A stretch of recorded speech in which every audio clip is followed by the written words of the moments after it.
দশরথ নন্দন শ্রীরামের জয়। হরধনু ভঙ্গকারী শ্রীরামের জয় দশরথ নন্দন শ্রীরামের জয় হরধনু ভঙ্গকারী শ্রীরামের জয় দশরথ নন্দন শ্রীরামের জয় হরধনু ভঙ্গকারী শ্রীরামের জয় দশরথ নন্দন শ্রীরামের জয় হরধনু ভঙ্গকারী শ্রীরামের পিতা, জয় দশরথ নন্দন শ্রীরামের জয় হরধনু ভঙ্গকারী শ্রীরামের জয় হরধনু ভঙ্গকারী শ্রীরামের জয় मंगल भवन मंगल রাম, द्रवहु सुदस অযোধ্যা থেকে যখন বিদায় নিয়েছিলে তখন তুমি ছিলে দশরথ নন্দন, আর আজ তোমার সঙ্গে এখানে সাক্ষাৎ হচ্ছে রামচন্দ্রের পিতা হিসেবে। এত অল্প সময়ের ব্যবধানে আমার পুত্র এত বড় হয়ে গেছে।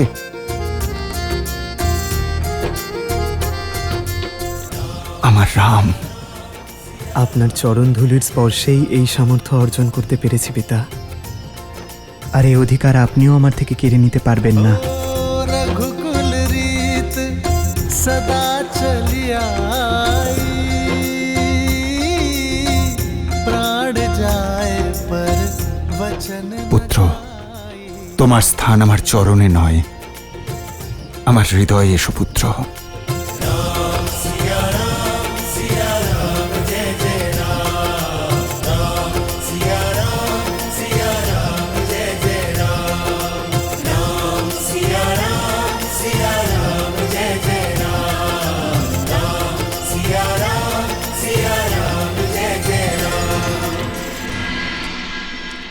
প্রণাম পিতা।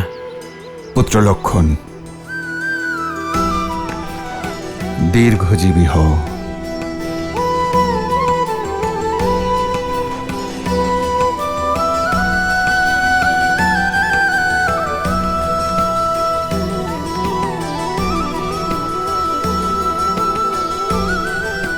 প্রণাম।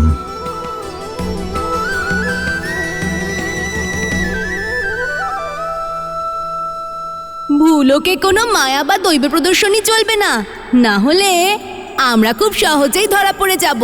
তখন আমার ভোজন করাও হবে না। আমরা রূপ পরিবর্তন করে যাই।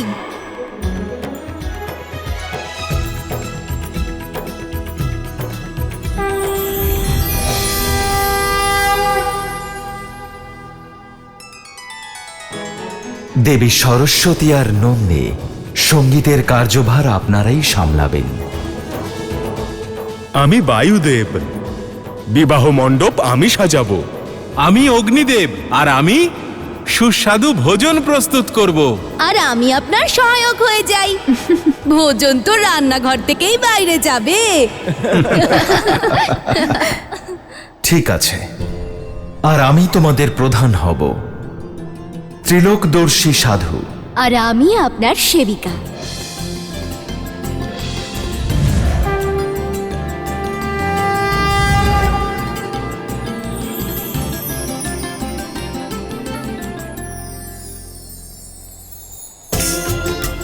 চলুন, প্রস্থানের সময় হয়েছে।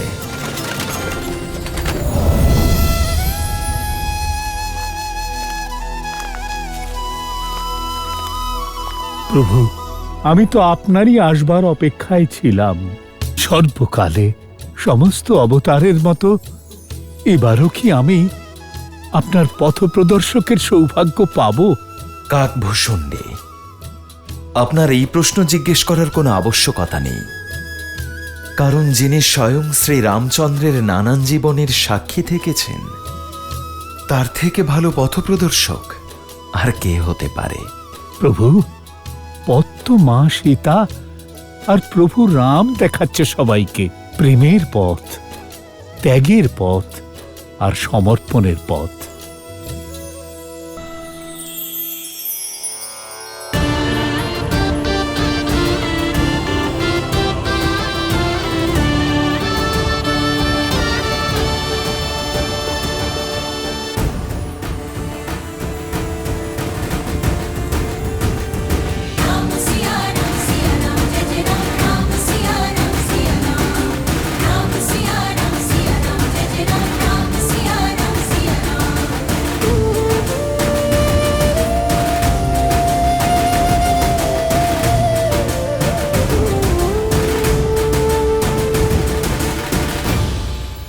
অযোধ্যাপতি মহারাজ দশরথ, এই হলো আমার কন্যা সীতা।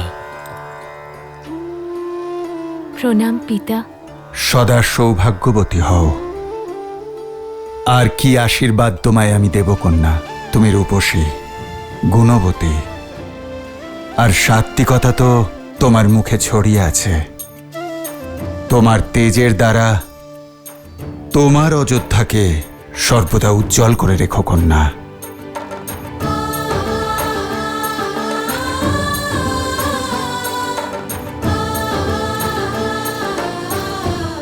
রাম, গুরুদের থেকে প্রাপ্ত সব শিক্ষাই প্রয়োগ করেছ এই সিদ্ধান্তে।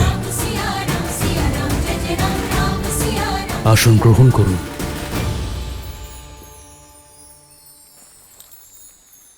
অযোধ্যাপতি, আমার পরিবারের সঙ্গে আপনার পরিচয় করাই। সীতার মায়ের পরিচয় তো আপনি আগেই পেয়েছেন। প্রণাম। এই হলো আমার ছোট কন্যা উর্মিলা, ও হলো মান্ডবী, শ্রুতকীর্তি, ওরা আমার অনুজ কুশধ্বজের কন্যা।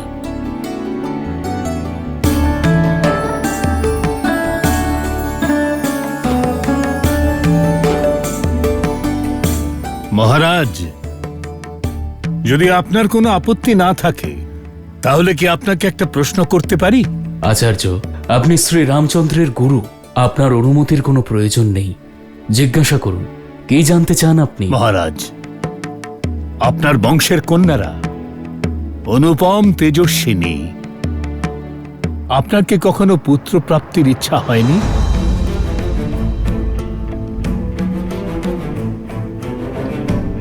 বা কখনো এই ভেবে আপনার ভয় হয়নি যে আপনার মৃত্যুর পর আপনার পিণ্ডদান কে করবে, বা আপনার জন্য স্বর্গের পথকে প্রশস্ত করবে?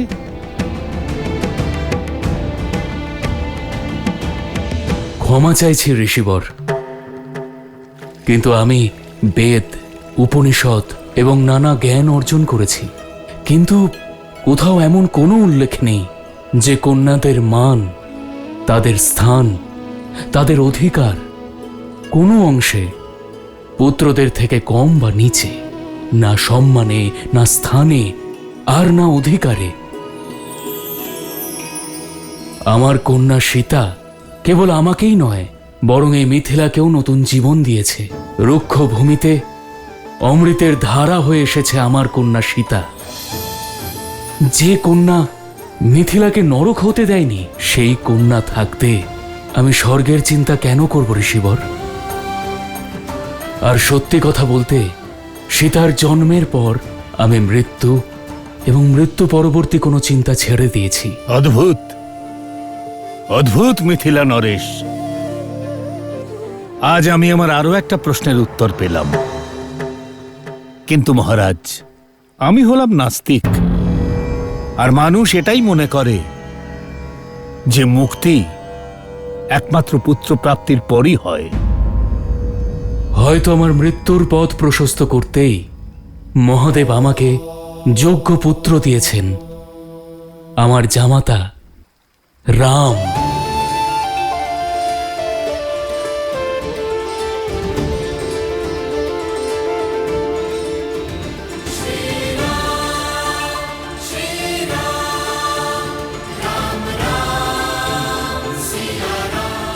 ঠিক বললেন রাজর্ষি জনক। বিবাহ বন্ধন শুধু বরবধূর মধ্যেই নয়, দুটি পরিবারকেও যুক্ত করে। রাম এখন আপনারই পুত্র। আমরাও এ বিষয়েই চর্চা করছিলাম মিথিলেশ। যদি আপনি আরো কিছু পুত্র লাভ করেন। আমি এই কথার অর্থ বুঝতে পারলাম না ঋষিবর। আপনার 4 কন্যা আছে জনক, আর অযোধ্যার 4 রাজপুত্র। এর থেকে সুন্দর সংযোগ আর সম্বন্ধ হতে পারে না। লক্ষণ আর উর্মিলা, ভরত আর মান্ডবী, শত্রুঘ্ন আর শ্রুতকীর্তির মিল আয়ু আর গুণ অনুযায়ী উত্তম হবে।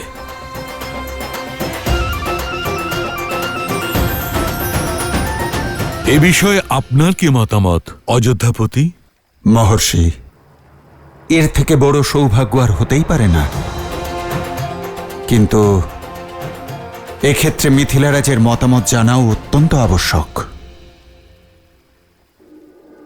আমার বংশের 4 কন্যা সূর্য বংশের পুত্রবধূ হবে।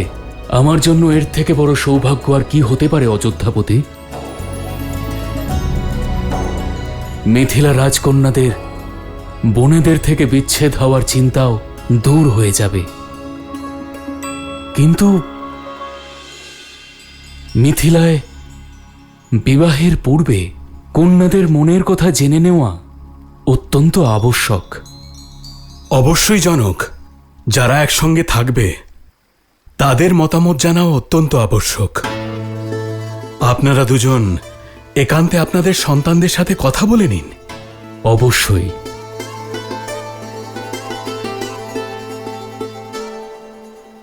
বলো লক্ষণ, তুমি প্রসন্ন তো?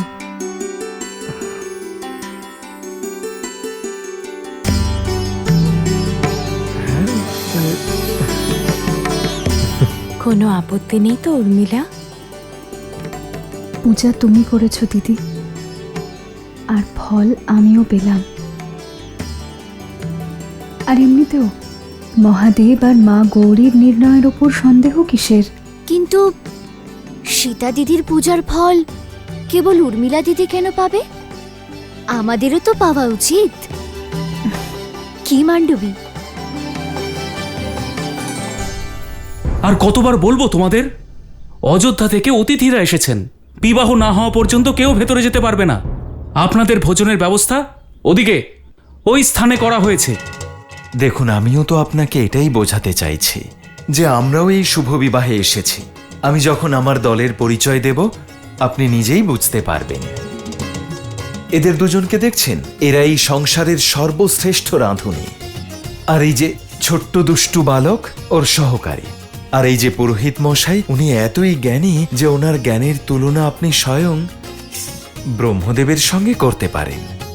আর এই যে দেবী দাঁড়িয়ে আছেন, ইনি অদ্বিতীয় নৃত্যাঙ্গনা তো বটেই, কিন্তু যখন বাদ্যযন্ত্রের ওপর তাঁর এই আঙুল ছোঁয়ান, তখন মনে হয় যেন স্বয়ং দেবী সরস্বতী এসেছেন। আর আমি হলাম এই দলের প্রধান রামাশ্রেয়, আর উনি হলেন আমার সহকারী। এবার আমরা ভেতরে যাই, এসো। দাঁড়াও, এ হলো মিথিলার রাজপ্রাসাদ এবং বিবাহ হচ্ছে রাজকুমারীর। মহারাজ সবকিছুর আয়োজন সম্পন্ন করেছেন, আপনাদের কোনো প্রয়োজন নেই। আর হ্যাঁ, ভোজন করতে চাইলে ওদিকে যেতে পারেন। ভোজন নয়, আমরা তো বিবাহে যাব, যেতে যান।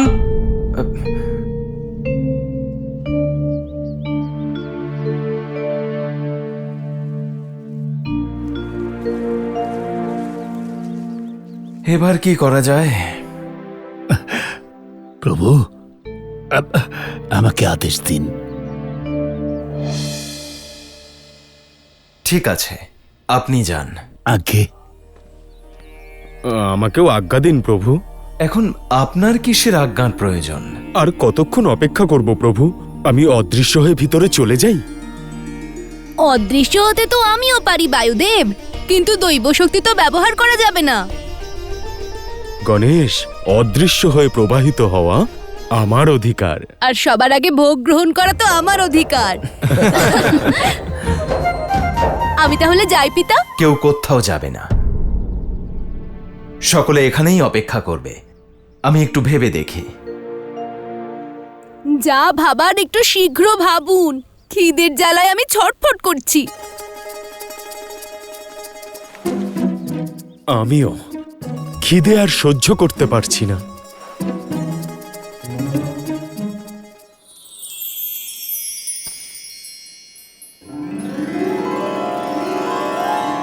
খিদেতে তোমার মুখ শুকিয়ে গিয়েছে পুত্র, এই নাও খাও। সবার আগে এতে আমার অধিকার। আরে তোমার তো আরো খিদে পেয়েছে মনে হচ্ছে, তুমি এই ঝুড়িটাই নিয়ে নাও। এই ঝুড়ি নিয়ে আমি কি করব মাতা? আমি তো শুধু এই রসালো ফলগুলো চাই।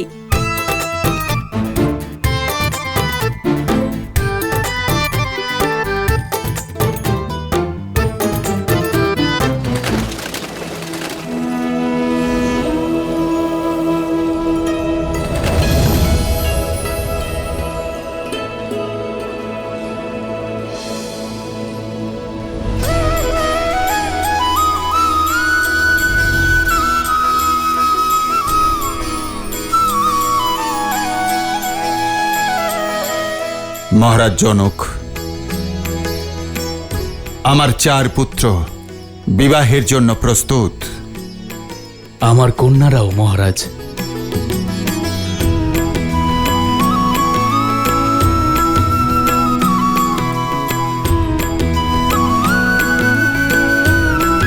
আসন গ্রহণ করুন।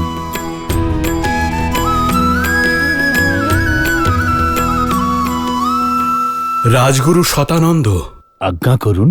বিবাহের তিথি ঠিক করে ফেলা যাক। আমি অতি শীঘ্র সংসারের এই পবিত্র মঙ্গল বিবাহের তিথি ঠিক করছি। দাঁড়াও শতানন্দ।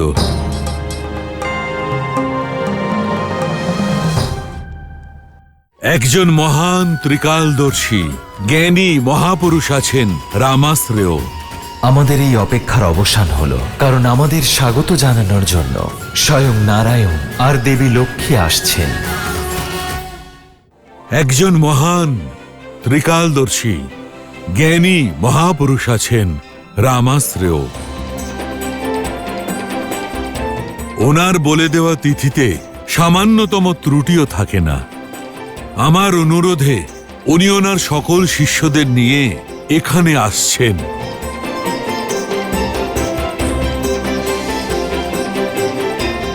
আমি দেখতে পাচ্ছি তিনি তাঁর সঙ্গীদের নিয়ে মহলের সিংহদুয়ার দিয়ে প্রবেশ করেছেন।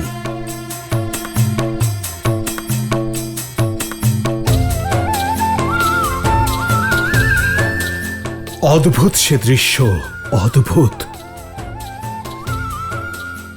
রামের বিবাহের তিথি রামাশ্রেয় মশাই ঠিক করবেন।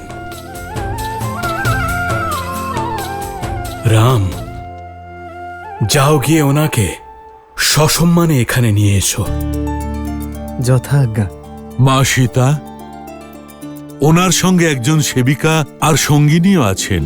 তুমি তাদের স্বাগত জানাও। তোমার মঙ্গল হবে। যথাজ্ঞা।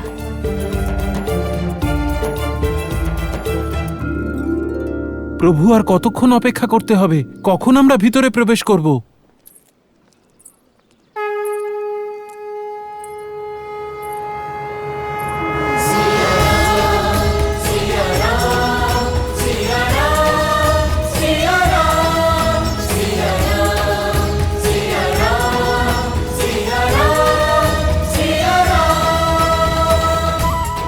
আমাদের এই অপেক্ষার অবসান হলো,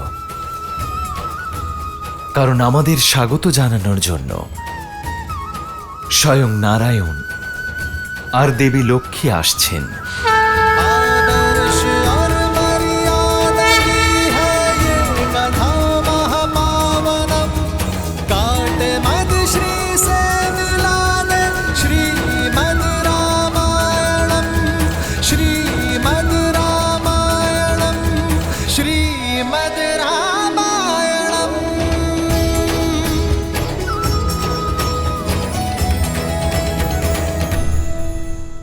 এই রামাশ্রেয়র তো ভাগ্য খুলে গেল যে স্বয়ং শ্রীরাম তাকে নিতে এসেছেন। অসম্ভব। কোনো সংশয় মহাশয়? প্রণাম ত্রিকালদর্শী রামাশ্রেয়। এই রামাশ্রেয়র তো ভাগ্য খুলে গেল যে স্বয়ং শ্রীরাম তাকে নিতে এসেছেন।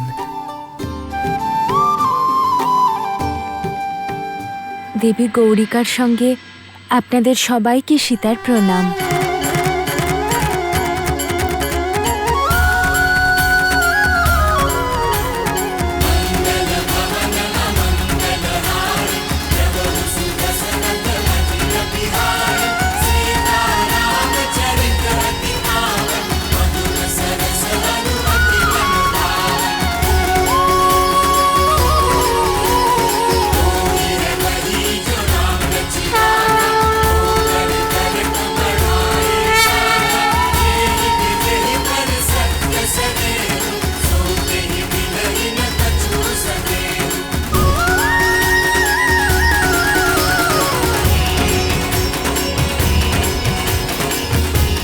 এই রামাশ্রেয় আপনাকে শুধুমাত্র এই ভস্যই দিতে পারে। দয়া করে গ্রহণ করুন।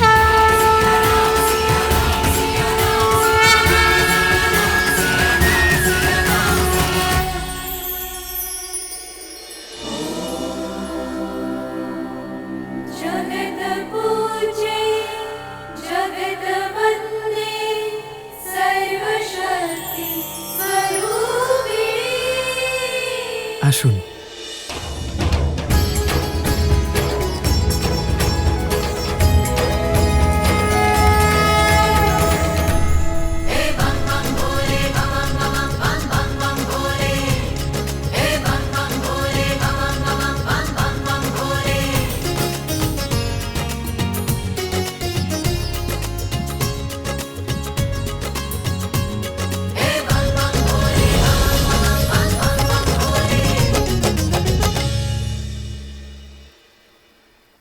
মহারাজ, এইরকম মায়া তো অনেক মানুষই জানে, কিন্তু এ কি শুধু মনোরঞ্জনের জন্য নাকি এর অন্য কোনো অর্থ আছে? মনে যদি সত্যিই বিশ্বাস থাকে তাহলে পাথরও ভগবান হয়, আর বিশ্বাস যদি না থাকে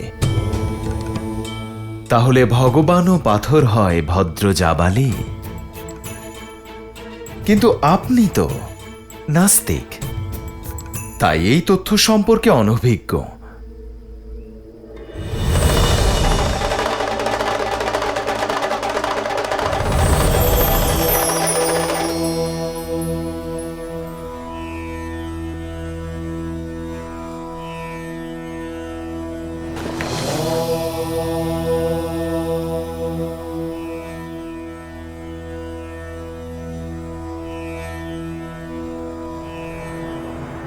অসম্ভব।